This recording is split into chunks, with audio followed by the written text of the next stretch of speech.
નમસ્કાર વિદ્યાર્થી મિત્રો, ફરીથી આપ સૌનું ગેલેક્સી સ્કૂલ ઓફ સાયન્સના ઓનલાઈન સેશનના લેક્ચર્સમાં આપ સૌનું હાર્દિક સ્વાગત છે. લાસ્ટ લેક્ચર જે હતો આપણો નાનકડો લેક્ચર હતો અને એ લેક્ચરમાં આપણે સાર્થક સંખ્યા અને અંકો કોને કહેવાય એ વસ્તુ જોઈ હતી. હવે આપણે સાર્થક જે અંકો છે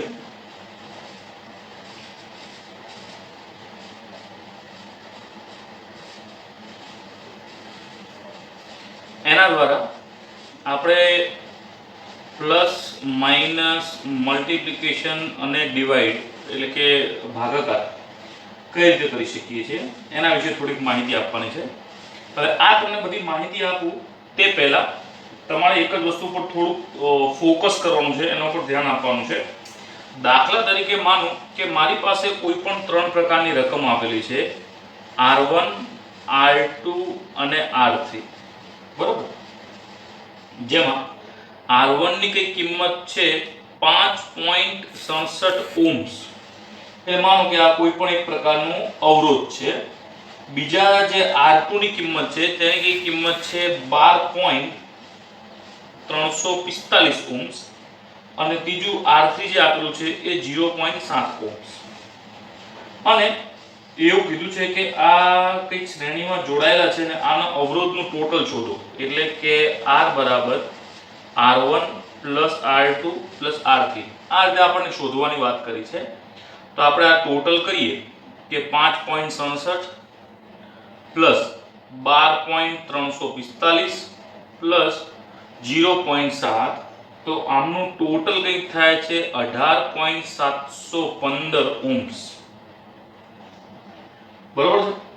તો આમાં એક જ મુખ્ય વસ્તુ જે મારે તમને ચર્ચા કરવાની છે કે પહેલું જે આપણા પાસે અવરોધ છે એમાં 5.67 આપેલું છે. બીજું જે છે એમાં કંઈક આપેલું છે 345 અને ત્રીજું છે 0.7. તો આમાં આ કિંમતને આપણે ટોટલ કરવી હોય તો આમાં જે પોઈન્ટ પછી જે છે એમાં આપણે આ જે ત્રણ અલગ અલગ સંખ્યા આપી છે એના જગ્યાએ એક સંખ્યા લઈએ. પોઈન્ટ પછીની સંખ્યાની વાત છે. પોઈન્ટ પછી જે સંખ્યા આપણા પાસે 2, 3 ને 1 આપેલી છે તો એની જગ્યાએ 1 લઈએ. તો આ માટે આપણે શું કરવું પડે? રાઉન્ડ ઓફ કરવું પડે. શું કરવું પડે? રાઉન્ડ ઓફ કરવું પડે. અને આ રાઉન્ડ ઓફ કરવા માટેના સિમ્પલ બે તરીકા છે. જે પણ આપણે રાઉન્ડ ઓફ કરવાના હોય છે તેના માટેના સિમ્પલ ત્રણ તરીકા, ત્રણ આપણા પાસે છે. એમાંથી પહેલું રાઉન્ડ ઓફ માટે સૌથી પહેલું શું કહે છે કે દાખલા તરીકે આપણે આપેલ સંખ્યામાં જે અંક કાઢી નાખવાના હોય તો 5 કરતા ઓછો હોય તો તેની પહેલાની રકમ લખી લેવી. 5 કરતા ઓછો એટલે કે કઈ રીતે? તો દાખલા તરીકે ધારો કે આપણે એવું કરતા હોઈએ કે L બરાબર 10.743 આપેલું છે સેન્ટીમીટરનું, બરોબર. અને ત્રણ સાર્થક અંક સુધી રાઉન્ડ ઓફ કરવાનું, એટલે આનું સાર્થક અંક જે છે એ કેટલા સુધી હોવું જોઈએ? 3 સુધી. 3 સુધી હોય ત્યાં સુધી આપણે રાઉન્ડ ઓફ કરવાની વાત કરી છે. એટલે આમાંથી આપણે આ ત્રણ સાર્થક સંખ્યા આટલી થઈ. આના પછીની જે રકમ છે એ કઈ છે? 5 થી નીચે છે. અહીંયા જે આપણા પાસે આ 10.743 આ જે સંખ્યા છે એ શું છે? 5 થી નીચે છે. તો 5 થી નીચે હોય તો એ માટે આપણે એને રાઉન્ડ ઓફ કરવું તો રાઉન્ડ ઓફ કઈ રીતે કરવાનું કે 10.7. વાત પૂરી. કારણ કે 5 થી નીચે છે એટલે જે સંખ્યા હોય એની એ લખી દેવાની. આ થયો ફર્સ્ટ રૂલ. આ શું થયો?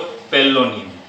હવે આપણે વાત કરીએ છીએ બીજા નિયમની કે સંખ્યામાં જે અંક કાઢી નાખવાનો હોય તે 5 કરતા વધુ હોય તો તેના આગળના અંકમાં એક ઉમેરીને લખવાનું. એટલે દાખલા તરીકે આપણે આની વાત કરીએ છીએ કે આમાં આપણા પાસે માનો કે સંખ્યા કંઈક આવી આપેલું કે 10.68 આપેલું છે અને સાર્થક અંક જે આપણે લેવાના છે એ 3 જ લેવાના છે. તો આમાં પણ આપણે આ 3 પૂરતી વાત કરશું તો આ જે રકમ છે એ 5 કરતા મોટી છે. 5 કરતા મોટી છે તો આગળના જે પણ રકમ છે આની આગળની રકમ એમાં એક ઉમેરવાનો એટલે 10.7 થાય. એટલે આ થયું આપણી પાસે રાઉન્ડ ઓફ. આ થયો બીજો નિયમ. બીજો નિયમમાં શું છે? પહેલા નિયમમાં એવું છે કે જેટલા સાર્થક અંક હોય એની આગળની જે સંખ્યા એ 5 કરતા નીચે હોય તો એડ કરીને મૂકવાની, 5 કરતા વધારે હોય તો સોરી એની મૂકવાની, 5 કરતા વધારે હોય તો એડ કરી મૂકવાની. એટલે અહીંયા 10.68 હતી જગ્યાએ 10.7. પણ આમાં પ્રોબ્લેમ એ છે કે દાખલા તરીકે આપણા પાસે કોઈ એવી રકમ આપેલી હોય કે માનો કે અહીંયા કને 5 આપેલો હોય તો શું થાય? બરોબર છે, 5 આપેલો હોય કે સંખ્યામાં જે કાઢી નાખવાનો હોય એ અંક 5 હોય તો તેની પહેલા અંક એકી હોય તો એક ઉમેરવાનો, અને જો બેકી હોય તો કોઈ પણ વસ્તુ ઉમેરવી નહીં. એટલે દાખલા તરીકે L બરાબર 10.45 સેન્ટીમીટર અને બીજું આપણું છે 10.55 સેન્ટીમીટર. તો આ છે 5 5. તો આની પહેલાની રકમ જોવાની. આ બેકી છે, આ એકી સંખ્યા છે. બેકી સંખ્યા હોય તો એની એ જ રાખવાની અને એકી સંખ્યા હોય તો ઉમેરવાની. બરોબર છે? તો આ રીતની સિસ્ટમ થશે. રાઉન્ડ ઓફ કરવા માટે પહેલો નિયમ તમને ખ્યાલ છે કે જે સંખ્યા કાઢી નાખવાની હોય તે જોવાની. 5 થી નીચે હોય તો આની યાદ મૂકી દેવાની, 5 થી ઉપર હોય તો એક ઉમેરવાની, અને જો 5 હોય તો આગળની સંખ્યા જોવાની, એકી હોય કે બેકી હોય. જો બેકી હોય તો બેકી રાખવાની, એકી હોય તો એક કિંમત વધારે દેવાની. બરોબર? આ સિસ્ટમ આપણે એપ્લાય કરવાની છે. બરોબર? તો આ આપણે જોયું મિત્રો રાઉન્ડ ઓફ ની સિસ્ટમ. બરોબર છે? હવે આપણે થોડાક આગળ વધીએ છીએ સરવાળા અને બાદબાકી પર.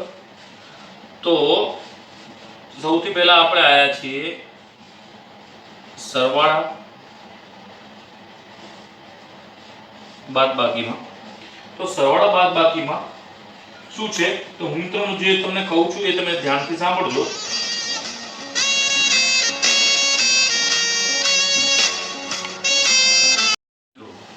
તો આપણે હવે વાત કરી રહ્યા છીએ સરવાળા અને બાદબાકી માટેના. તો સરવાળામાં આપણા પાસે જે પણ સાર્થક સંખ્યા હોય તો એમાં લીસ્ટ કાઉન્ટ જે છે એ ગણવું પડે. લીસ્ટ કાઉન્ટ એટલે જે પણ સૌથી ઓછામાં ઓછું કાઉન્ટ હોય તેની વાત કરીએ છીએ.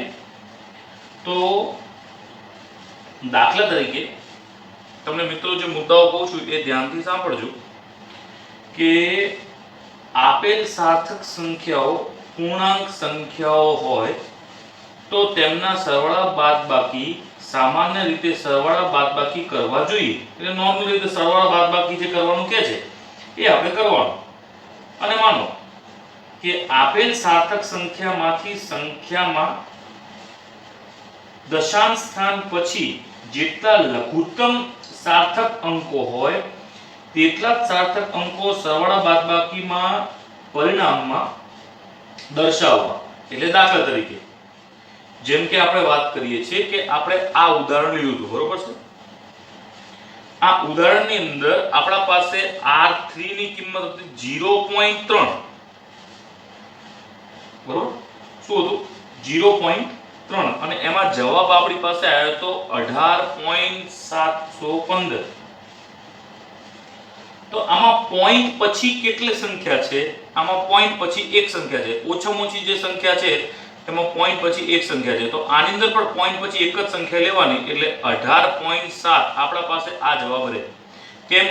આ જે છે એ આ સંખ્યા જે 1 છે એ 5 થી નીચે છે તો આની આ સંખ્યા રાખવાની. એટલે આપણે એને રાઉન્ડ ઓફ કરી અને સાર્થક અંક આપણે આ પ્રકારે એડ કરવાના.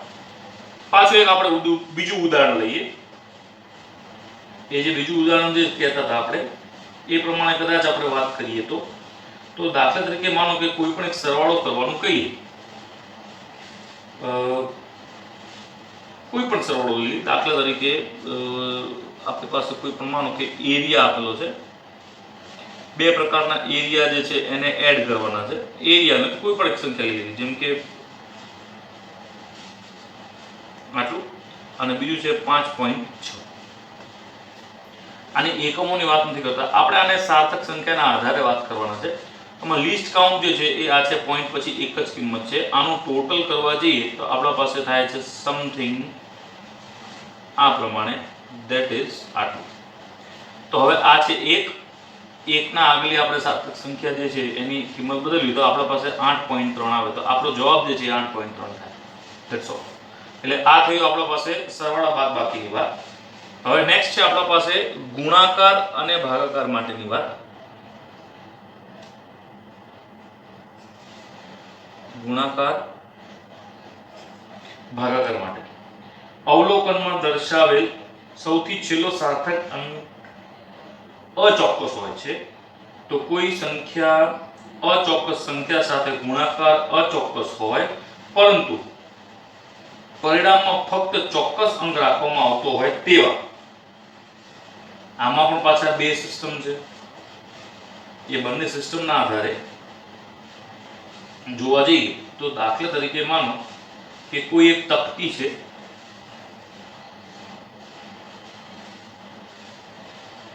એક તકતી છે, એની પહોળાઈ આપણા પાસે આપેલી છે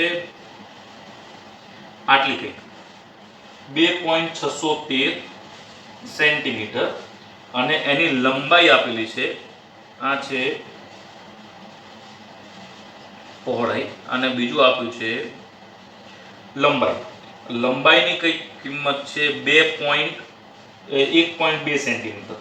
હવે આપણે આ જે છે એ તકતીનું ક્ષેત્રફળ શોધવાનું કીધું હોય તો ક્ષેત્રફળ શોધવા માટે આ બંનેના ગુણાકાર કરવા પડે.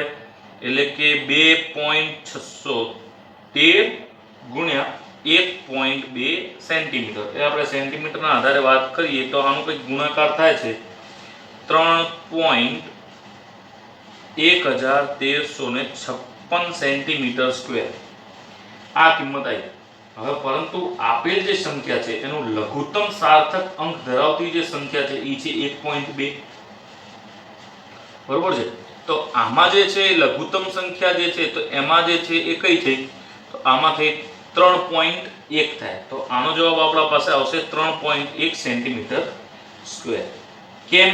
કારણ કે આમાં જે લઘુત્તમ ગુણાકાર વાળી હતી એ લઘુત્તમમાં લઘુત્તમ જેટલી એની સંખ્યા હોય, દાખલા તરીકે લઘુત્તમ છે 1.2, તો આમાં પણ આપણે 1.2 એટલે આની થઈ બે સાર્થક સંખ્યા. તો આમાં જવાબ પણ બે સાર્થક સંખ્યા સાથેનો લેવાનો એટલે 3.1 થાય.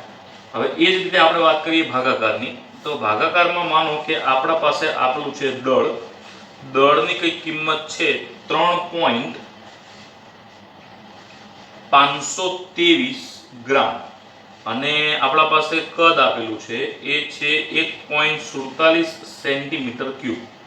બરોબર. તો આપણે ઘનતા શોધવાનું કીધું. તો ઘનતા શોધવાનું કે તો 3.523 ભાગ્યા 1.47. તો આનો ભાગાકાર કરો તો એપ્રોક્સિમેટલી જવાબ આવે છે 4.429652. તો આમાં લઘુત્તમ કેટલી સાર્થક સંખ્યા? 3. તો આ 1.47 ની 3 સંખ્યા છે. તો આમાં આપણે 3 સંખ્યા ધારવાની. તો 2.42. હવે આનું રાઉન્ડ ઓફ કરવાનું. તો આની આગળની સંખ્યા જે 5 થી વધારે છે એટલે રાઉન્ડ ઓફ કરવા માટે અહીંયા થઈ જાય 3. એટલે આપણા પાસે જવાબ આવ્યો 2.43 ગ્રામ પ્રતિ સેન્ટીમીટર ક્યુબ. તો આ પ્રકારની વસ્તુ હતી જેને આપણે ધ્યાનમાં રાખવાની. બરોબર છે મિત્રો? તો આના આધારે હવે આપણે એક બે દાખલા જોઈ લઈએ. તો આમાં એક દાખલો એવું કહે છે કે એક પ્રશ્ન છે. પ્રશ્ન એ છે કે એક ગોળાનો વ્યાસ આપણા પાસે આપેલો છે 4.24 સેન્ટીમીટર અને સાર્થક અંકોને ધ્યાનમાં રાખી તેનું પૃષ્ઠ ક્ષેત્રફળ શોધવાનું. શું શોધવાનું છે? પૃષ્ઠ ક્ષેત્રફળ. એટલે આપણા પાસે વ્યાસ આપેલો છે જે છે 4.24 સેન્ટીમીટર. ગોળાનું પૃષ્ઠનું ક્ષેત્રફળ શોધવું હોય તો તેની સૂત્ર થાય 4πr². તો આની જગ્યાએ આપણે લખી શકીએ છીએ 4πd/2². તો 4 ગુણ્યા પાઈ, પાઈ એટલે 3.14, ડી ની કિંમત 4.24 ભાગ્યા 2 એનું વર્ગ. તો આ બધું સોલ્વ કરતા આપણા પાસે કંઈક જવાબ આવે છે, ધેટ ઇઝ 56.478 સેન્ટીમીટર ક્યુબ. હવે આપણા પાસે સાર્થક સંખ્યા જે છે એ 1, 2 અને 3 છે. તો આપણે આને આ ત્રણમાં સાર્થક સંખ્યા પેલવાની. આની આગલી રકમ છે 7, જે આપણા પાસે 5 થી મોટી છે, એટલે આ 4 ને આપણે બદલશું. તો આપણા પાસે જવાબ આવશે 56.5 સેન્ટીમીટર ક્યુબ, સોરી સ્ક્વેર. આ ક્ષેત્રફળ છે એક પ્રકારનું, એટલે આ આપણા પાસે જવાબ આવ્યો. તો આ રીતે તમે શોધી શકો છો આનો જવાબ. બરોબર છે. તો આ હતું સાર્થક સંખ્યા અને તેના રકમો, જે આજના ટોપિકને અહીંયા આપણે પૂર્ણ જાહેર કરીએ છીએ. નેક્સ્ટ ટોપિક જે છે મોસ્ટ ઇમ્પોર્ટન્ટ ટોપિક છે, તેને આપણે ખાસ રીતે ધ્યાનમાં લઈશું. અસ્તુ.